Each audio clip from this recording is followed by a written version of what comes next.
いい感じに派手な弾を発射できています。プリミティアプレイヤーエールです。今回はレーザーディスクランチャーを作ってみようと思います。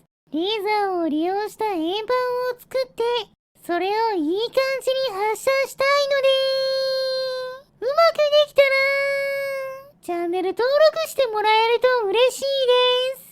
それでは作っていきましょう。まずはレーザーで光る円盤からですね。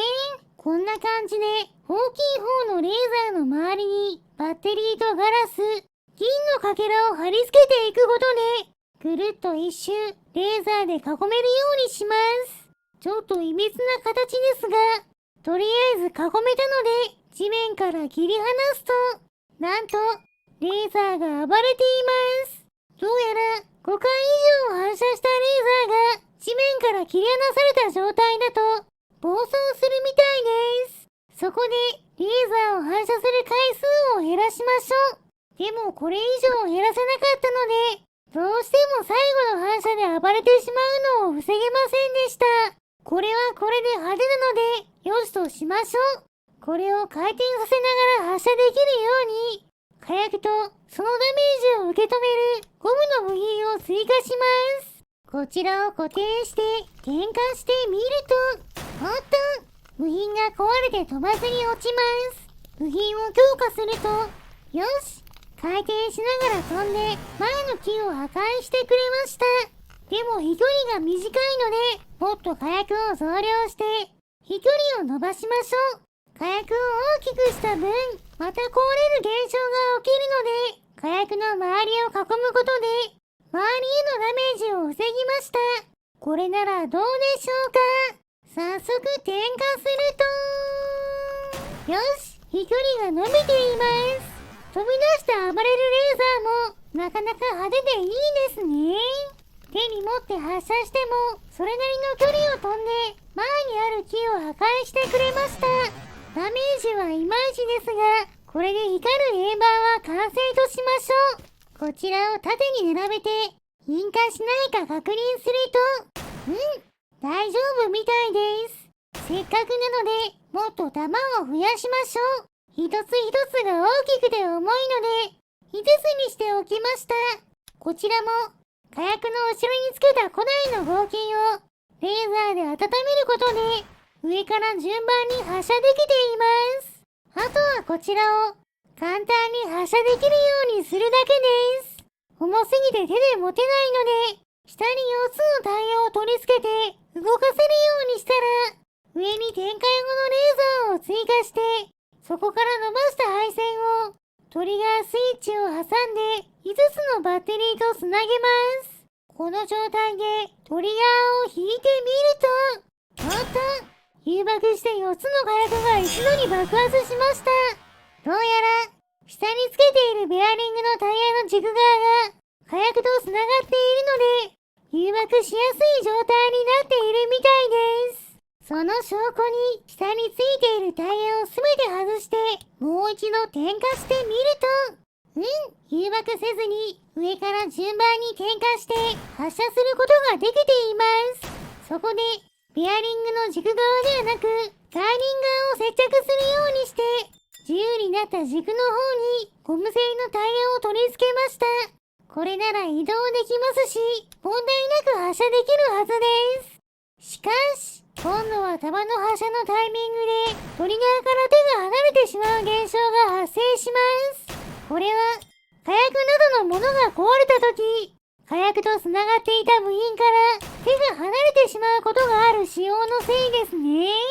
こうならないようにもう少し工夫しましょう。トリガーと火薬がつながっている部品との間にベアリングを挟んで別パーツ扱いにしたら、少しグラグラしていたタイヤの軸を左右でつなげて安定させました。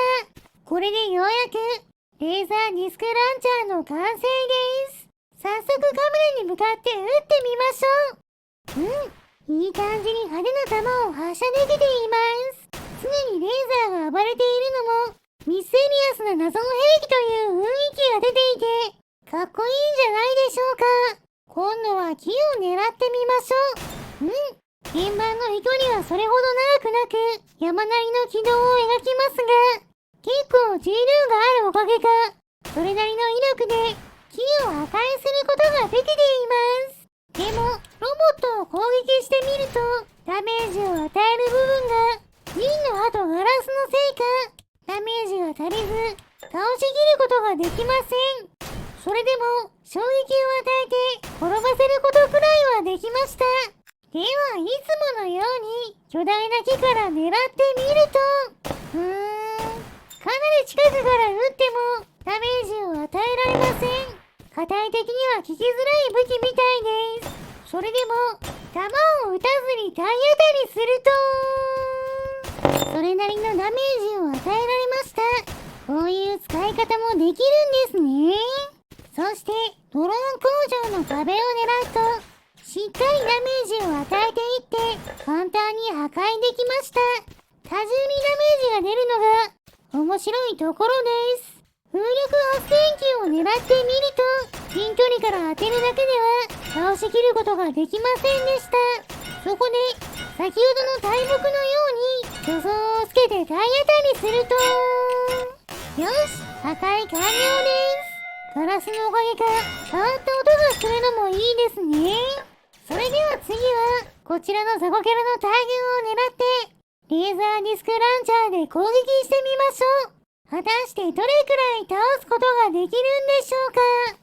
すでに漏れ出るレーザーでダメージが入っていますが、円盤を発射すると、重い重量のおかげか、一つの円盤が複数のザコキャラに当たって、まとめて倒してくれています。周囲にばらまくレーザーもザコキャラには効いているようなので、こういう装甲の薄い敵には結構有効な武器なのかもしれません。回転しているせいか、地面に落ちた後、それなりの距離進んでくれることもありました。レーザーも合わせて移動するので、なかなか面白い見た目です。ちなみに私の視点だと、こんな感じです。こうやってグリップとトリガーを持って、右側のトリガーを引けば、コアスのレーザーディスクを好きなタイミングで発射できます。でも、円盤についているバッテリーはすでに消費しているので、早めに打ち尽くした方が良さそうです。それでは最後は、こちらの巨大スライムを狙って、レーザーディスクランチャーで撃ってみましょう。銀を使っているので、このままでも効くはずです。よく狙って、発射ダメージは与えていますが、倒しきるところまではいきません。それでも諦めず、撃ち続けていると、やったー！巨大スライムを倒しました。発射された円盤がうまく弾かれたのか、いい感じに切り裂いてくれています。それでは、この勝利を祝して、スライムを燃やしてしまいましょう。燃えるものを集めてきて、火をつけます。いい感じに燃えていますね。よし、スライムも食べ頃になったので、食べてしまいましょう。もちろん、今回頑張ってくれた、レーザーディスクランチャーさんにも、お裾分けしてあげます。